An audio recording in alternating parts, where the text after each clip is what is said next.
Irmãos e irmãs, iniciamos mais um ano litúrgico na nossa igreja.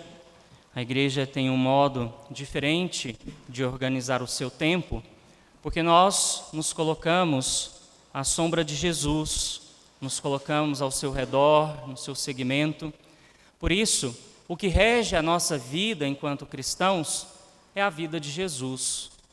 Por isso, o ano litúrgico, ele é distribuído de acordo com os mistérios da vida do Senhor, os mistérios da salvação. Muitas vezes nós não percebemos esse movimento, porque entramos num modo automático. Talvez colocamos ali um piloto automático e vamos seguindo a vida, inclusive a vida cristã. E não percebemos os sinais sensíveis que deveriam nos tocar, deveriam nos ajudar a aproximar a nossa vida de nosso Senhor. Então o tempo do Advento é esse tempo muito bonito, é um tempo belo, aonde nós podemos contemplar já, vislumbrar a chegada do Messias. Aquilo que milênios, inúmeras gerações vivenciaram no sentido da espera, sem ter certeza de quando aconteceria. Por isso o Evangelho de hoje também reflete a expectativa, a espera do povo da antiga aliança, que esperava a vinda do Messias, do Salvador. A recomendação da vigilância que Jesus Cristo faz no Evangelho de hoje é também para nós. Não porque nós não temos a certeza de quando Jesus vai se manifestar a segunda vez na nossa vida, mas principalmente para que nós não nos percamos no caminho. O caminho que foi inaugurado por Jesus, se colocando como mestre, como aquele que vai à frente, mas que o caminho, ele traz muitas outras coisas, não no sentido do caminho de Jesus, mas aquilo que está ao redor desse caminho. Muitas propostas, muitos outros caminhos paralelos, e se nós não mantivermos esse espírito de vigilância, nós acabamos nos perdendo nesse segmento. Não perdemos talvez o desejo, o sentido de querer seguir a Jesus, mas as nossas práticas, elas vão se distanciando da nossa proclamação de fé, da fé que nós professamos. E isso tem que caminhar em conjunto, como nos ensina São Tiago. Me mostra a sua fé sem as obras, que eu mostro a minha pelas obras. Então as nossas obras devem testemunhar a fé que nós professamos. E esse tempo do Advento nos coloca diante de uma grande provocação de Jesus Cristo que vem ao nosso encontro. Nós agora podemos entrar na espiritualidade do Natal que se aproxima e começar a nos preparar adequadamente. Vamos pensar na dinâmica de Maria e José, e esse evangelho nós vamos escutar mais à frente, na proximidade do Natal, já naqueles dias 24, 25, que Maria e José foram cumprir a ordem do imperador do recenseamento, foram se registrar na cidade natal de José. E no caminho, Maria entrou em trabalho de parto. E aí nós podemos pensar, em quantas portas José e Maria bateram para que ali a mãe do Senhor pudesse dar à luz dignamente, num lugar limpo, aconchegante, num lugar digno. Esse tempo do Advento é o tempo de nós justamente fazermos essa preparação, porque o Senhor vem de um modo muito particular, muito individual para nós. Ele vem bater à nossa porta. Nós já vivemos esse mistério da encarnação de Jesus Cristo, ano após ano. Mas o que isso muda em nós? O que mais um Natal vai tocar na nossa vida? Assim como no tempo da Quaresma, nós estabelecemos penitências, compromissos para vivermos bem aquele tempo em vista da Páscoa, o tempo do Advento é o tempo também de nos comprometermos a uma revisão de vida para que o encontro do Senhor com cada um de nós seja um encontro único. Aquele encontro que nós devemos esperar como o melhor, o mais sagrado, o mais bonito, aquele que nós temos maior expectativa. Nós não podemos pensar que o tempo do advento é um tempo isolado. O tempo do advento está em vista do nascimento do Senhor. E aí nós vamos escutar na liturgia da palavra leituras que nos colocam já na dinâmica de quem espera, assim como o profeta Isaías, que no primeiro momento reconhece a identidade de Deus. Senhor, Tu és nosso Pai, nosso Redentor, eterno é o Teu nome. E aí ele reconhece a separação do ser humano com o seu Deus. Como nos deixastes andar longe de teus caminhos? Nós estamos longe dos caminhos de Deus. Basta olharmos a nossa vida, fazermos um exame de consciência, uma autoavaliação, para percebermos não só como estamos distantes de Deus, mas como nós podemos nos aproximar desse Deus que vem. Deus desce do seu lugar e assume essa pobre existência humana, não assume o pecado para que nós tenhamos a oportunidade de assumir aquela condição da vida eterna, a vida divina. Então é Deus que vem. Nós vamos escutar isso ao longo desse tempo do advento. Se Deus vem, aonde nós estamos? Enquanto o Senhor passa, o que nós estamos fazendo? Estamos atentos, vigilantes, orantes, como nos recomenda o Senhor? Precisamos usar desse tempo que nos ajuda ao encontro. Devemos pensar nesse tempo através da palavra encontro.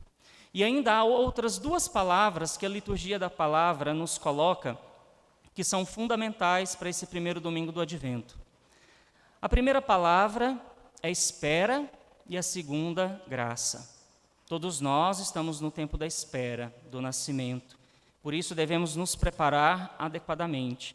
Mas São Paulo também diz na carta aos Coríntios, na segunda leitura, para vós, graça e paz, da parte de Deus, nosso Pai, e do Senhor Jesus Cristo.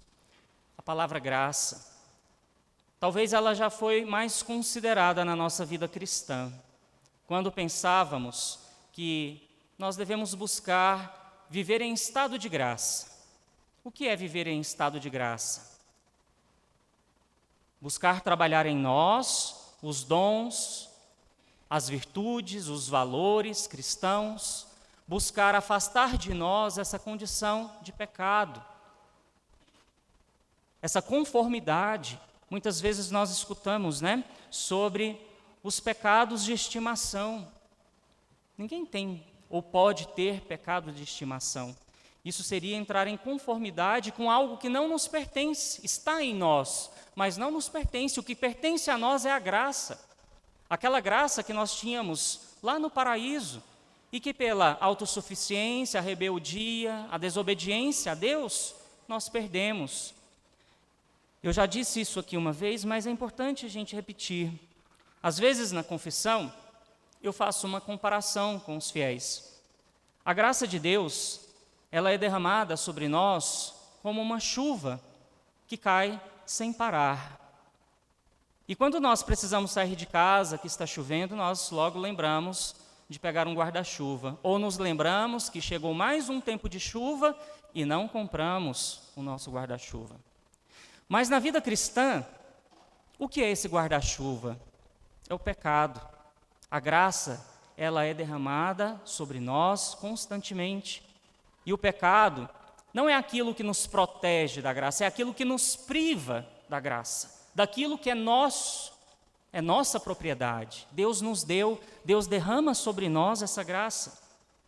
E São Paulo desenvolve uma teologia muito bonita sobre a graça, que nós cristãos deveríamos aprofundar cada vez mais, que consiste basicamente em renunciar àquilo que é próprio do mal, aquilo que é próprio do demônio, para abraçar aquilo que é de Deus, mas não num sentido de estar já distante da nossa realidade humana, O estado de graça que também nos exige um comprometimento com a edificação do reino de Deus, com a vivência do Evangelho de nosso Senhor. Esse é o maior estado de graça que nós podemos alcançar. Viver a palavra de Deus nos coloca num estado de graça profundo. E aí, ao longo do tempo, dos anos, parece que nós vamos nos acostumando a reduzir a nossa vivência cristã, reduzir o nosso tempo litúrgico, o nosso tempo para Deus, reduzir a busca pela graça. Padre, me atende rapidinho, é só para eu comungar. Para comungar nós precisamos estar em estado de graça. Mas esquecemos que talvez até dentro da igreja nós cometemos pecado. Talvez já na fila da comunhão nós cometemos pecado. Então estamos no espírito reducionista daquilo que é sagrado para a nossa vivência cristã. Reduzimos os sacramentos, reduzimos o estado de graça, reduzimos o nosso comprometimento com o Evangelho e com o reino. Tem que ser constante a busca, o comprometimento, a ação. Deus nos mostra isso. De que forma? Ali. Ainda incompleto o nosso presépio. Ainda incompleto. Daqui a pouco nós vamos começar a preenchê-lo com os personagens dessa história. Essa história que nos toca intimamente, porque é a nossa história de salvação. Ali nós podemos contemplar a imagem de Deus. E a espiritualidade franciscana nos coloca de um modo muito profundo dentro da dinâmica do Natal. São Francisco estabelece 2 pilares no seu segmento: a encarnação de Jesus Cristo e a morte de Jesus Cristo. Tudo é oferta, tudo é oferta. É Deus que se dá na condição humana, é Deus que se oferece na cruz, tudo em vista de quê e de quem? De nós e da nossa salvação. E nós estamos nos apropriando disso que Deus nos dá sem exigir nada. A única coisa que Ele exige é só o comprometimento. Mas muitas vezes nós estamos buscando um estado de graça e de santidade desencarnado, só olhando para o céu, esquecendo de viver a nossa condição humana à luz do Evangelho, que exige uma resposta concreta, um comportamento concreto. Não é apenas desejo, não é apenas sentimento, mas é ação. E o tempo do Advento é justamente para nos ajudar a recobrar essa consciência na nossa vida, no seguimento ao Senhor. Qual é o nosso estado de graça hoje? Está certo que nós não somos dignos em momento algum de tamanha ação de Deus, porque somos ainda infiéis, desobedientes, autossuficientes. Nós não perdemos aquilo que começou lá dentro do paraíso. Ainda existe em nós, mas precisamos acreditar que também existe em nós essa graça salvífica. Graça, salvação, vida. Uma coisa ligada à outra. Nascimento de Jesus, paixão de Jesus, é tudo um mistério só. E nós não podemos nos colocar apenas como espectadores. Por isso, a vivência do tempo litúrgico nos ajuda justamente a nos colocarmos dentro. E aí nós percebemos, enquanto cristãos, como que as coisas elas vão assim dispersando. O que rege o tempo do Natal na nossa sociedade? O comércio. O comércio. As luzes que enfeitam os lugares. E eu não estou dizendo que não pode. Eu estou dizendo que nós acabamos entrando nesse ritmo, somos absorvidos por isso. Vamos sendo engolidos por essa cultura que não é cristã, não é de vida, não é de igualdade, não é de irmãos e irmãs, mas é uma cultura de superioridade, é uma cultura de disputa, é uma cultura de morte, onde o ser humano descarta a sua dignidade. Mas será que nós não somos dignos dessa ação de Deus?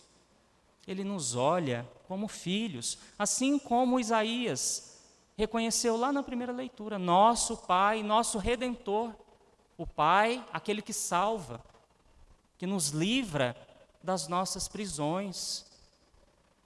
Somos nós que nos aprisionamos nesse estado que nos prende a esse mundo e a essa vida. Então, esse tempo do Advento nos convida a essa revisão da nossa vida em vista do nascimento do Senhor. José e Maria passam. E que lugar nós vamos oferecer para o nascimento do Senhor? Como nós vamos querer celebrar como família e comunidade o próximo Natal? Então, que nós comecemos a refletir sobre isso para que, quando chegarmos lá, nós possamos fazer uma celebração de Natal da melhor maneira possível, seja com a celebração aqui na nossa comunidade, mas com aquela celebração também que deve acontecer na sua casa. O Senhor não nasce somente ali. Ali é uma representação hoje. Ele tem que nascer aqui, e daqui para fora. Então esse é o nosso compromisso do Advento, permitir que o nosso interior seja uma digna habitação, um digno lugar para o nascimento do Senhor. E se nós permitirmos isso, automaticamente nós estaremos nos comprometendo com o caminho de Cristo. E se nós não nos associarmos dignamente a esse caminho, então nós estaremos também comprometidos a um afastamento da graça. Então que nós possamos recobrar, novamente assumir aquilo que sempre foi nosso. Irmãos e irmãs, esse tempo também é o tempo da salvação. Guardemos no nosso interior aquilo que Jesus Cristo nos diz a partir da parábola que nós escutamos hoje. Cuidado, ficai atentos, vigiai, porque o Senhor vem. O Senhor está entre nós e quer ainda encontrar um lugar digno para fazer a sua morada na nossa vida. Louvado seja nosso Senhor Jesus Cristo.